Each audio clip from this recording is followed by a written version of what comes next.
हम सीख रहे हैं ट्रेडिंग ऑर्गेनाइजेशन का अकाउंटिंग। अब हम यहाँ पर परचेज प्रोसेस पहले सीखने वाले हैं। परचेज प्रोसेस का थ्योरी जानने वाले हैं। पहले थ्योरी समझेंगे तभी तो हम प्रैक्टिकल सीख पाएंगे।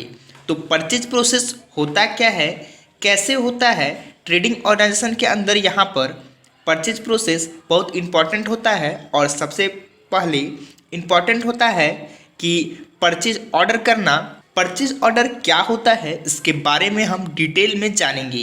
पहले परचेज ऑर्डर होता है, उसके बाद आता है रिसिप्ट नोट और उसके बाद आता है रिजेक्शन आउट, उसके बाद परचेज वाउचर और उसके बाद आता है डेबिट नोट। और ये वर्ड्स शायद आपके लिए नया हो सकता है, लेकिन हम इसका डिटेल समझने वाले हैं कि इसका यूज़ हम कब करने वाले हैं। टैली के अंदर हम प्रैक्टिकल भी देखने वाले हैं, टैली प्राइम के अंदर की एंट्री कैसे हमें करनी है। पर परचेज प्रोसेस के अंदर ये सारी चीज़ें होती है। वैसे ही सेल्स प्रोसेस में भी होता है। सेल्स प्रोसेस में क्या क्या चीज़ें आती है ये देखिए। सेल्स ऑर्डर आता है, डिलीवरी नोट आता है, रिजेक्शन इन आता है, सेल्स वाउचर आता है और क्रेडिट नोट आता है। अब हम परचेज के प्रोसेस को समझ लेते हैं एक एक करके कि परचेज ऑर्डर आखिरकार कैसे होता है। जैसे आप ऑनलाइन फूड ऑर्डर करते हो या फिर आप होटल में जाते हो और फूड ऑर्डर करते हो, तो वहाँ पर जो वेटर आता है वो आपके ऑर्डर को लिख के लेता है, राइट। तो वो लिख के लेता है और डिलीवर कर देता है आपके ऑर्डर के हिसाब से आपके टेबल पे।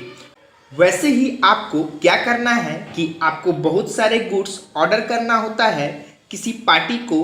तो आप उस पार्टी को कॉल करोगे, जितना भी गुड्स इन्वेंट्री रिक्वायर्ड है, मतलब शोरूम में आपको जितना भी गुड्स इन्वेंट्री रिक्वायर्ड है, मतलब शोरूम में आपको रखने हैं या फिर आपके मॉल में आपको रखने हैं, सभी के सभी आपको ऑर्डर करना है। सबसे पहले प्रोसेस आएगी कि आपको गुड्स ऑर्डर करना रहता है। जो इन्वेंट्री आपको रिक्वायर्ड है, आपको पता है सपोज अभी सैटरडे संडे आ रहा है, तो आपको पता है कि मॉल में बहुत भीड़ होने वाली है, तो आपको वो गुड्स लाके रखने पड़ेंगे आपको मॉल के अंदर या फिर आपको शॉप के अंदर या फिर शोरूम के अंदर। तो उसके लिए आपको ऑर्डर करना होगा, तो उसका ऑर्डर का आपको रिकॉर्ड भी मेंटेन करना होगा। और वो हम टैली के अंदर कैसे करेंगे वो हम देखेंगे, क्योंकि ऑर्डर का रिकॉर्ड मेंटेन करना है, क्योंकि हमने जो ऑर्डर किया है उसी के अगेंस्ट उन्होंने गुड्स भेजे हैं कि नहीं। तो चेक करने के लिए तो चाहिए। एक कंपनी को हम ऑर्डर नहीं करने वाले हैं, हम बहुत सारे कंपनी को प्रोडक्ट ऑर्डर करने वाले हैं। लाइक बड़ा सा मॉल है या फिर बड़ा सा शोरूम है, बहुत सारे गुड्स हम रखने वाले हैं बड़े से शॉप में। तो आपने किसके कितने ऑर्डर किए थे वो भी आपको याद रखने हैं। उसने उतने गुड्स डिलीवर किए कि नहीं वो भी आप ट्रैक कर सकते हैं। इसलिए हम स्टॉक मेंटेन करते हैं। ऑर्डर मेंटेन होता है तो आपको पता चलता है कि उसने वो गुड्स भेजे कि नहीं भेजे, राइट। पहली चीज़ तो आपको ये समझ में आई होगी परचेज ऑर्डर के बारे में। जब परचेज ऑर्डर हमने किया तो पार्टी के पास गया। पार्टी आपका क्रेडिट कस्टमर है, मतलब आप उसको एक महीने का बिल एक बार में पे करते हो। तो क्रेडिट सप्लायर है, यानी कि उनको हम बाद में पेमेंट करने वाले हैं। पेमेंट का बाद में हिसाब किताब होगा, पहले वो आपको गुड्स भेज देगा जो आपने ऑर्डर किए थे, राइट। तो आपने ऑर्डर किया है गुड्स, आ गया आपके पास, तो आपके पास रिसिप्ट नोट बनेगा आपके टैली के अंदर। देखिए ऐसा होता है, जब आप गुड्स ऑर्डर करते हो और ऑर्डर करने के बाद तुरंत बिल नहीं आता है, बिल वो बाद में भेज देंगे। आपको पहले क्या करना होगा, गुड्स रिसिप्ट होगा तो उन्हें दूसरे ही दिन आपको गुड्स भेज दिए, तो आपके पास गुड्स रिसिप्ट हो गया। उसके लिए आपको एक रिसिप्ट नोट बनाने की ज़रूरत है, और कौन से ऑर्डर की रिसिप्ट होगी वो भी आप रिसिप्ट नोट में मेंशन कर सकते हैं। टैली प्राइम के अंदर वो भी दिया है कि आप कैसे ऑर्डर के अगेंस्ट गुड्स को रिसीव करना है, और रिसीव करने के बाद आपको मेंशन करना है। मैंने 40 गुड्स ऑर्डर किए थे और 40 गुड्स रिसीव्ड हो चुके हैं, तो आप एंट्री कर सकते हैं। टैली प्राइम के अंदर रिसीप्ट नोट बोलते हैं। गुड्स रिसीप्ट, पहले तो गुड्स ऑर्डर किया गुड्स पार्टी ने भेज दिया, बिल बाद में भेजेंगे। मैंने आपको बोला वो क्रेडिट पार्टी है, क्रेडिट सप्लायर है, आप उनको पेमेंट बाद में करने वाले हो, राइट। तो पेमेंट बाद में करने वाले हो, गुड्स तो पहले आ गया, गुड्स रिसीव की एंट्री आप पास करोगे, लेकिन गुड्स रिसीव होने के बाद आप गुड्स को वेरीफाई करो, ये चेक करो कि प्रॉपर रिसीव्ड है कि नहीं। लेकिन उनमें से कुछ गुड्स खराब निकले। तुरंत जब भी आपको गुड्स मिले तभी आपने चेक किया और खराब निकले तो आपने क्या किया? गुड्स रिजेक्टेड बिफोर बिल, नहीं आया, बिल अभी नहीं आया है, आपके पास गुड्स आया है, आपने तुरंत चेक किया रिसीप्ट नोट के टाइम पर और गुड्स आपने रिजेक्ट कर दिया।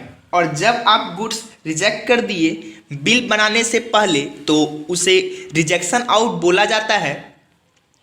याद रखिए, rejection out goods rejected before bill आने से पहले बिल रिजेक्ट होता है। अब बिल आया नहीं, आपके पास गुड्स रिसीव्ड हुआ है और आपने तुरंत चेक किया, जो खराब निकला था गुड्स वो रिजेक्ट कर दिया क्योंकि वो बिल में इंक्लूड ना हो। लेकिन बिल उन्हीं का बनेगा जितने आपने खरीदे हैं। आपने खरीदे नहीं, सपोज आपने 40 ऑर्डर किया था, उसमें से 10 खराब निकला है, तो आते समय ट्रैवलिंग में खराब हो गया तो आपने 10 के 10 रिटर्न कर दिए। आपने चेक करके वेरीफाई करके तो उसे गुड्स रिजेक्टेड बिफोर बिल यानी रिजेक्शन आउट बोला जाता है। इन टर्म्स को समझ लीजिए। अभी प्रैक्टिकली हम सीखने वाले हैं टैली के अंदर कैसे पास करना है। पहले अभी थ्योरी समझ लेते हैं। नेक्स्ट, आपने जब वेरीफाई किया सब कुछ हो गया, आपने गुड्स खरीद लिए, उसके बाद 4-5 दिन बाद अभी पार्टी को लगा कि नहीं, अब ये सप्लायर जो है आपका वो आपको आपका बिल भेजा। So goods purchase credit basis, ये आपका एंट्री होगा परचेज वाचर में कि आपने गुड्स अभी खरीद लिया। एक्चुअल में जब पार्टी से बिल आ गया परचेज फॉर्मेट, मैं आपको दिखाऊंगा आगे चल के कैसे परचेज बिल रहता है। लेकिन आपके पास बिल आ गया पार्टी का, बिल को देख के आप अभी परचेज वाचर पास करोगे। याद रखिए, बिल को देख के आप परचेज वाचर पास करोगे, लेकिन आपके पास पहले से एंट्री बहुत सारी होगी कि आपने कितने गुड्स ऑर्डर किए थे, कितने रिसीव्ड किए थे और कितने रिजेक्टेड किए हैं। वो एक पार्टिकुलर बिल से ट्रैक होगा, बिल नंबर से ट्रैक होगा, एक ऑर्डर नंबर से ट्रैक होगा। बिल नंबर तो अभी आएगा लेकिन ऑर्डर नंबर से ट्रैक होगा। तो ये चीज़ें ट्रैक होगी टैली प्राइम के अंदर बहुत अच्छे से, और आपको पता चलेगा कि मैंने इतने गुड्स रिसीव्ड किए थे, उनमें से 4 रिजेक्ट हो गए, इतने बाकी हैं, इतने का बिल आना चाहिए। परचेज वाचर के साथ आप मैच कर सकते हैं। परचेज वाचर का एक बिल आएगा, पार्टी आपको बिल भेजेगी, उसी को देख के आपको एंट्री करनी होगी। ये परचेज बिल की आपको परचेज रजिस्टर में एंट्री करनी होगी। याद रखिए, मतलब ये कैसे करना है प्रैक्टिकली हम देखेंगे, लेकिन याद रखिए जब बिल आता है तो ही आप परचेज वाचर में एंट्री करते हो, और तभी कहाँ जाएगा goods purchase on credit basis. अब तक गुड्स परचेज नहीं किया था क्योंकि गुड्स क्या थे, ऑर्डर किए थे, फिर रिसीव्ड हुए थे, रिजेक्ट हुए, ऐसे चीज़ें थी। ये परचेज प्रोसेस में चौथा प्रोसेस है जो हमें सीखना है गुड्स से रिलेटेड। और लास्ट वाचर आएगा, इसके बाद मैंने बिल भी बनाया, सब कुछ हो गया, चलो ठीक है, लेकिन उसके बाद कस्टमर ने, जैसे मैंने जिन कस्टमर को बेचा था गुड्स, वहाँ से कस्टमर से रिटर्न आ गया गुड्स। अब हमारी बारी है कि सप्लायर को रिटर्न करें। अब कस्टमर से रिटर्न जब आएगा तो वो सेल रिटर्न कहा जाएगा, उसे क्रेडिट नोट कहा जाता है। लेकिन फ़िलहाल ये डेबिट नोट हम पास करेंगे क्योंकि हमारे पास वो गुड्स, हमारा बिल बन चुका है। बिल बनाने के बाद देखिए परचेज बिल बन गया है। अब बिल बनाने के बाद कुछ गुड्स आपको सप्लायर को वापस रिटर्न करने हैं, तो उसे गुड्स रिटर्न कहा जाता है। डेबिट नोट में आएगा ये, बिल बनाने से पहले था वो रिजेक्शन नोट, या बिल बनाने के बाद है वो डेबिट नोट।